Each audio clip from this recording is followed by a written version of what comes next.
राधे राधे जी सभी को। आज हम सुनेंगे कार्तिक महात्म का अध्याय 22। राजा पृथु ने नारद जी से पूछा, हे देवऋषि, कृपया आप मुझे यह बताइए कि वृंदा को मोहित करके विष्णु जी ने क्या किया और फिर वह कहाँ गए।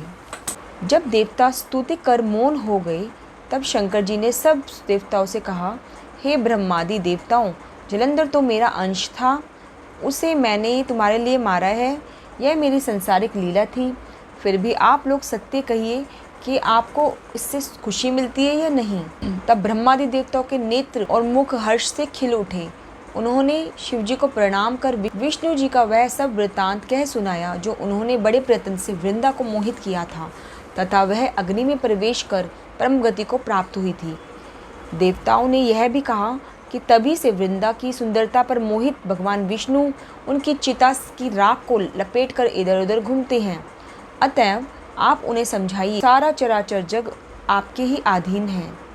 देवताओं से यह सारा वृतांत सुनकर शंकर जी ने अपनी माया समझाई और कहा कि उसी से मोहित विष्णु भी काम के वश में हो गए हैं, परंतु महादेवी उमा त्रिदेवी की जननी सबसे परे है। वह मूल प्रकृति है, परम मनोहर है, वही गिरजा भी है। अतएव विष्णु का मोह दूर करने के लिए आप सब उनकी शरण में जाइए। शंकर जी की आज्ञा से सब देवता मूल प्रकृति को प्रसन्न करने उनकी शरण में चले गए। उनके स्थान पर पहुंचकर उनकी बड़ी स्तुति करी।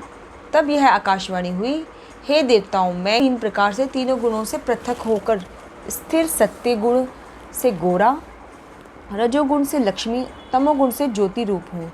अतएव अब आप लोग मेरी रक्षा के लिए उन देवियों के पास जाओ तो वे तुम्हारे मनोरथ को पूर्ण कर देगी। यह सब सुनकर देवता भगवती के वाक्यों का आदर करते हुए गौरी, लक्ष्मी, सरस्वती को प्रणाम करने लगे।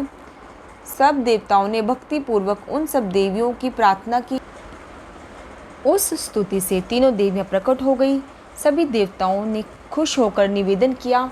तब उन देवियों ने कुछ बीज देकर कहा, इसे ले जाकर बो दो, तुम्हारा सब कार्य सिद्ध हो जाएगा। ब्रह्मादि देवता उन बीजों को लेकर विष्णु जी के पास गए। वृंदा की चिता भूमि में डाल दिया। उससे धात्री, मालती और तुलसी प्रकट हो गई।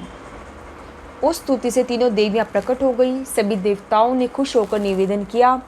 तब उन देवियों ने कुछ बीज देकर इनसे कहा कि ये कहीं बो दो, तुम्हारे सारे काम सिद्ध हो जाएंगे। ब्रह्मादि देवता उन बीजों को लेकर विष्णु जी के पास गए। वृंदा की चिता भूमि पर डाल दिया। उससे धात्री, मालती और तुलसी प्रकट हुई। के बीज से धात्री, लक्ष्मी के बीज से मालती और गौरी के बीज से तुलसी प्रकट हुई। विष्णु जी ने जो ही उन स्त्री रूप वनस्पति को देखा वह उठकर बैठे। कामासक्त चित्त से मोहित हो उनसे याचना करने लगे। धात्री और तुलसी ने उनसे प्रीति की। सारा दुख भूलकर देवताओं से नतमस्तक हो अपने लोक वैकुंठ में चले गए। वह पहले की तरह सुखी होकर शंकर जी का स्मरण करने लगे। यह आख्यात शिव जी को भक्ति को बढ़ाने वाला है। तो अब 22वां अध्याय समाप्त हुआ। सभी को राधे राधे।